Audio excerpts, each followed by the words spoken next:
hadis Nabi, dia langsung bisa nilai ini hadis sahih, ini hadis dhaif, ini bukan hadis nih, ini maudhu. Anaknya bingung. Jadi kalau kita rame-rame nyari karomah nggak dapat ya kawan. Banyak orang nyari karomah nggak dapat, ujung-ujungnya majnun. Nah, jangan lupa yang dia cari karomah nggak bakal datang itu karomah kalau dicari. Tapi yang dia mesti cari istiqomah, takwa kepada Allah, jalankan perintah Allah dan perintah Rasulnya, tinggalkan larangan Allah dan larangan Rasulnya. Lila satu saja saya cerita, ada seorang wali, ini oleh-oleh buat kita pada penutupan ini saudara. Ada seorang wali, dia punya muridnya juga ulama. Nah, tapi muridnya bukan murid, anaknya ulama, tapi anaknya belum mencapai tingkat wali ya kawan. Ini ayahnya luar biasa. Ayahnya nggak pernah belajar ilmu hadis. Kalaupun belajar sekedarnya, nggak ahli amat dalam studi hadis. Sementara anaknya ulama hadis, dia pelajari hadis, dia pelajari sanad, matan segala macam. Tapi yang menariknya, sang ayah kalau mendengar ada orang bicara hadis Nabi, dia langsung bisa nilai ini hadis sahih, ini hadis dhaif, ini bukan hadis nih, ini maudhu. Anaknya bingung. Dia tanya, ayah bagaimana ayah bisa tahu? Kalau satu dua hadis mungkin karena si ayah pernah baca. Ini setiap dengar hadis. Dan begitu anaknya cek, betul omongan bapaknya. Padahal si anak tahu bapaknya bukan ahli hadis. Tapi kok bapaknya bisa tahu? Dia sendiri untuk menilai hadis, dia mesti korek dulu itu. Dia mesti lihat dulu kitab-kitab yang dia punya, saudara. Nah, si ayah nggak mau buka rahasia.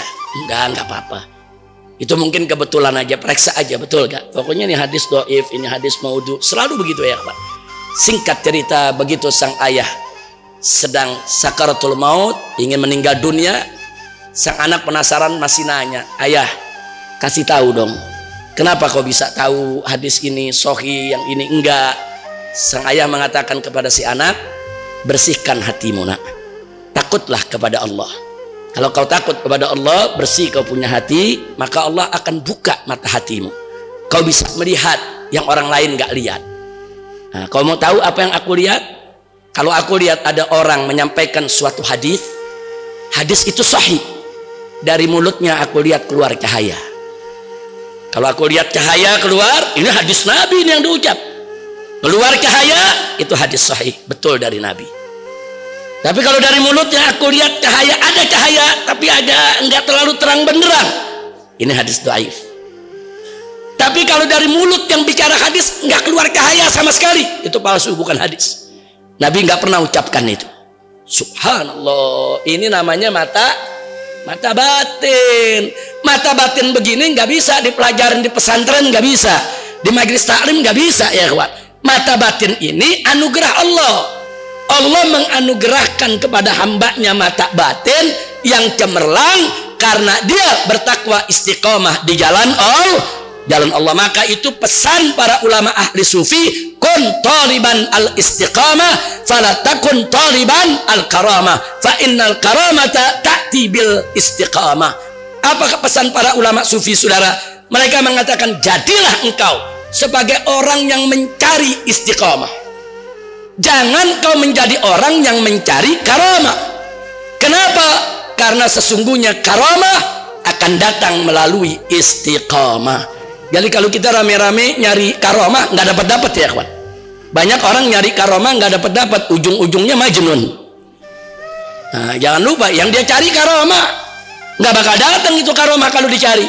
Tapi yang dia mesti cari istiqamah, takwa kepada Allah, jalankan perintah Allah dan perintah Rasulnya, tinggalkan larangan Allah dan larangan Rasulnya, ikhlas karena Allah, bersihkan hati kita dari sifat-sifat tercela, terbuka mata hati kita, disitulah Allah akan berikan pemandangan keindahan alam batin, insya Allah. Nah itu saja yang saya mau sampaikan di sini ya kawan. Sekali lagi carilah istiqomah, jangan cari karomah. Karena orang kalau udah istiqomah, karomah datang sendiri ya kawan. Insya Allah itu saja. Terima kasih atas semua perhatian.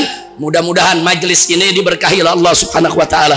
Hari ini ditutup sementara karena akan menyambut bulan yang mulia, yaitu bulan Ramadan. Insya Allah nanti setelah Ramadan akan dibuka kembali, dan insya Allah nanti kita bisa jumpa kembali. Yang penting amanat saya buat diri saya dan buat yang lain, majelis taklimnya boleh dihentikan sementara, tapi zikirnya nggak boleh kita berhenti seumur hidup kita, insya Allah. Rabbana atina fid dunya hasanah wa fil akhirati hasanah wa qina adzabannar. Wa sallallahu ala sayyidina Muhammadin nabiyil ummi wa ala alihi wa sahbihi wa sallam walhamdulillahi rabbil alamin. Hadani Allah wa iyyakum ila siratil mustaqim. Wassalamualaikum warahmatullahi wabarakatuh.